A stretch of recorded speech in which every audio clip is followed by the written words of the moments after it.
Lord, I'm just going at this here. I mean, let me start at verse 24 again.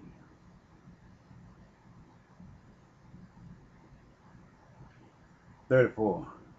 Jim Smack St. Matthew. I'm kind of thirsty and everything, but I want to get through this. All these things spake Jesus unto the multitude in parable, and without a parable spake he not unto them, that it might be fulfilled, which was spoken by the prophet, saying, I will open my mouth in parable, I will utter things which have been kept secret from the foundation of the world. Foundation of the world.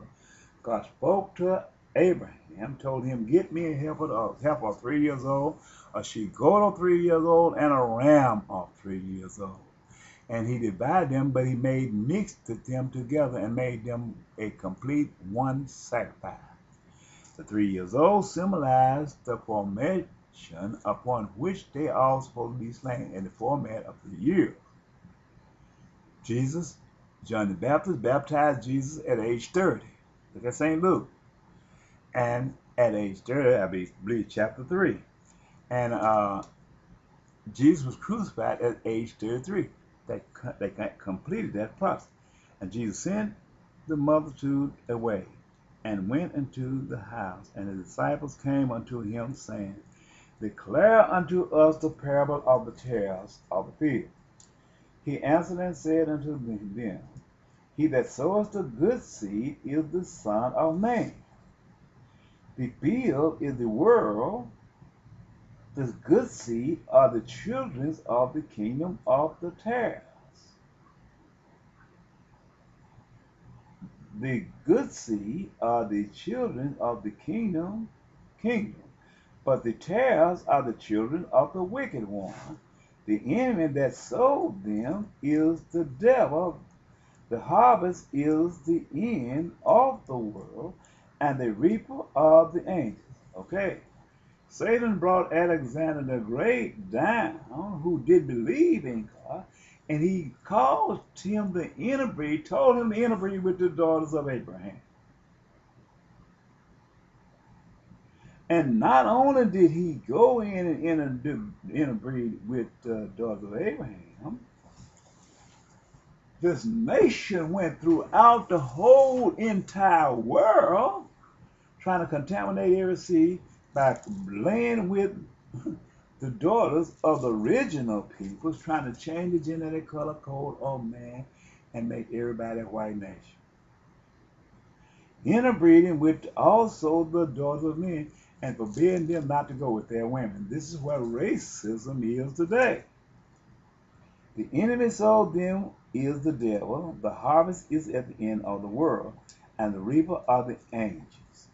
And therefore the tares are gathered and burned in the fire. So shall it be in the end of this world.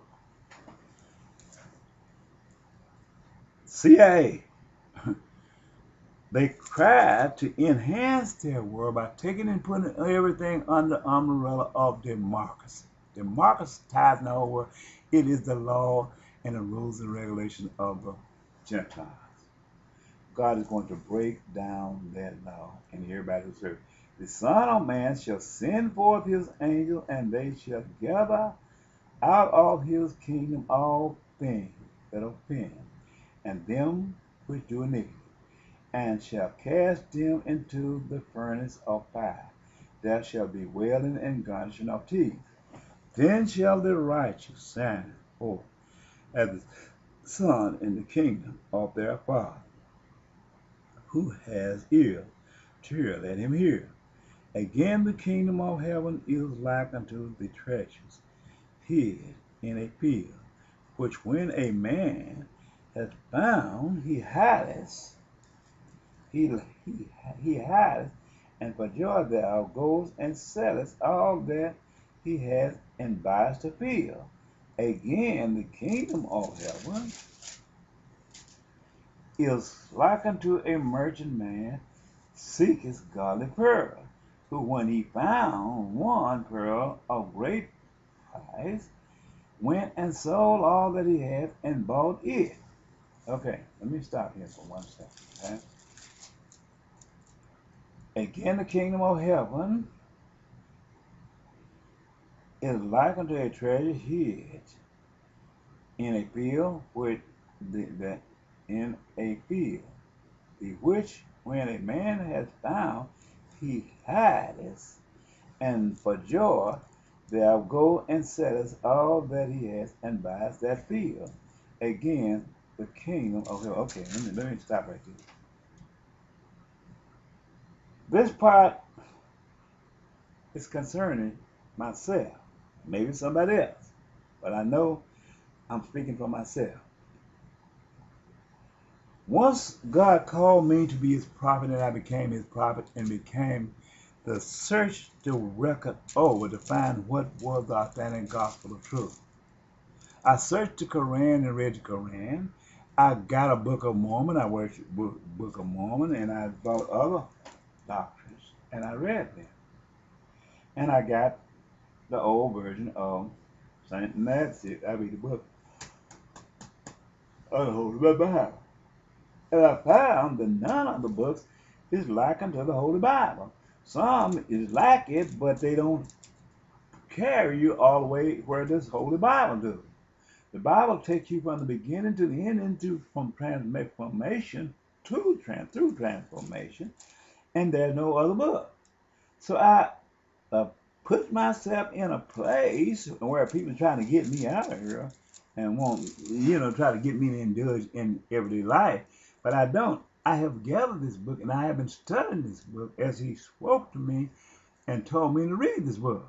This is that part where he spoke of in that parable. Now, let me go to the second part. This becomes the field that I have taken. Now, in 45, verse 45, 13, 45, again, the kingdom of heaven is like unto a merchant man seeking godly pearls, who, when he had found one pearl of great price, went and sold all that he had and bought it. Okay, this is the same thing applying to the scripture Bible. I study this book in day out, every chance I get it, and because it intrigued me, and it's exciting that this here is a pearl sitting off by itself. When I read the revelations concerning the facts and they're spoken of by the prophet, I see this is the authentic gospel of truth. And I stick with it because it amazes me every day. And every time I see somebody, I try to tell them about this pearl, which is the thing. A lot of people, it's not rooted in, they don't want to hear it. They just brush me aside and go ahead on, but I keep on telling. Now, again, the kingdom of heaven is like unto a net that was cast into the sea and gathered of every kind, which when it was full, they drew to shore and sat down and gathered the good into his vessel, but cast out the bad. Same thing. I took and gathered the Bible, but I discarded the Quran, the Book of the Mormon, and all of these other gospel texts that I see didn't do. This is what I said. So shall it be at the end of the world. 49. Angels shall come forth and subdue the wicked from among the just. This is the way the angels are going to do it. This is the way I have did. Because this is the way you should do it. This is the reason I said you got to find out standing God's truth. And that is not God, you got to get away from it. Because if you don't, it's going to condemn you in the end. And shall cast them into the furnace of fire. There shall be wailing and gnashing of teeth. Other words, he said you should deny every one for his sake. Jesus said unto them,